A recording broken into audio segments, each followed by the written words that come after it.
I'm going to be super blunt to anybody watching right now. And Ray, if you think that I'm wrong, I trust that you will jump in. No one is coming to save anybody.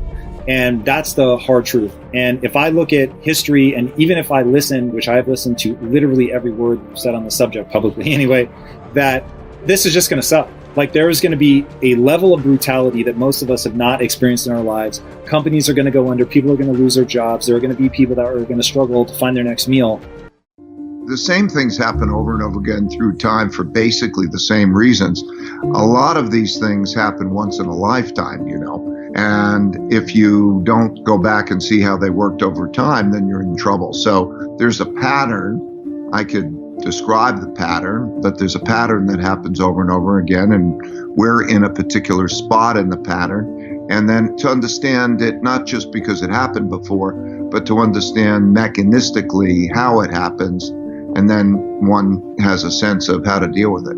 Just like in 1929 to 1932, there was a debt crisis that came as a result of an excessive amount of debt in the boom years. And then when you have that in 1932, we hit zero interest rates. And when they hit zero interest rates in 32, like in 2008, central bank prints money and buys financial assets. What happens in these cycles is that normally central banks can stimulate the economy by lowering interest rates.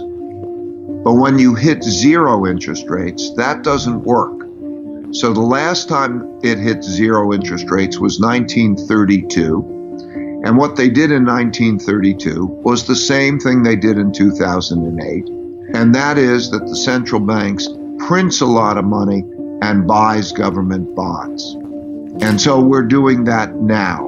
And just to be clear, the reason that they're doing that is, so somebody has bought a government bond. The government is basically saying, hey, you, dear person, lend me the money. I'm going to build something, roads, whatever, but I'm going to pay you back in a year, 2 years, 10 years, whatever, plus interest, I would assume. That makes it worthwhile. And the reason that the government is going in and buying those is to get back liquidity to the people that have loaned them that money? Yes, because think of it this way. The central government, and also companies and individuals, don't have the capacity to create money. So the central government has the right to determine they can tax people, they can get money from people, and they can spend money on whatever they want to spend money on. But they don't have the right to print money and create money and credit like the central bank does. Central bank is the Federal Reserve. Similarly, the Federal Reserve does not have the right to spend money and determine how it's spent. That's for Congress. Every individual, every company, and every government has a certain amount of money that comes in the form of income, a certain amount of expenses, and then a certain amount of savings.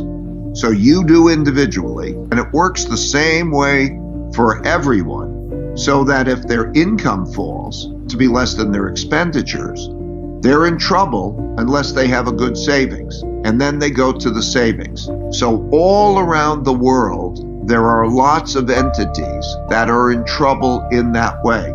So the government, the two parts of the government, the U.S. government, they have to give money, and so they print money. We call it print. There's not even paper much.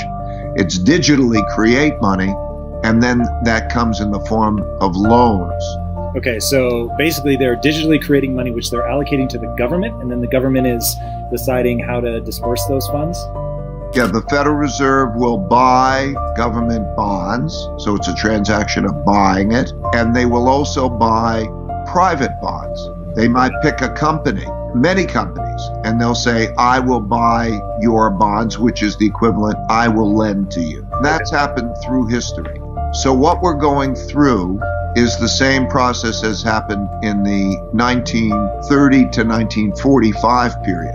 What can the average person take away from that? They don't have bonds. They don't think like that. They may not even understand what their 401k is, or they may not even have a 401k. So how do they navigate this? Is it just head down, do your best to weather the storm, or is there actually something that they can learn from the historical perspective and move on now to make this easier for them?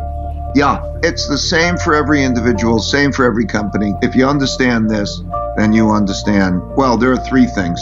The first is look at your income, your expenses, and your savings, and then do a stress test so that you get yourself secure. If you were to lose your income, or if the income were to fall beyond a certain level, and you play that out, maybe that means you go get unemployment insurance or whatever, how long can you live in an acceptable lifestyle? And do you have a savings that is adequate for that? Okay, so what you do is you calculate, if I lived in a simpler lifestyle and I had this amount of earnings, how many months or years could I live acceptably? What countries or what periods of time has going through this kind of crisis been managed well so that we come out the other side with as little sort of pain and suffering as possible?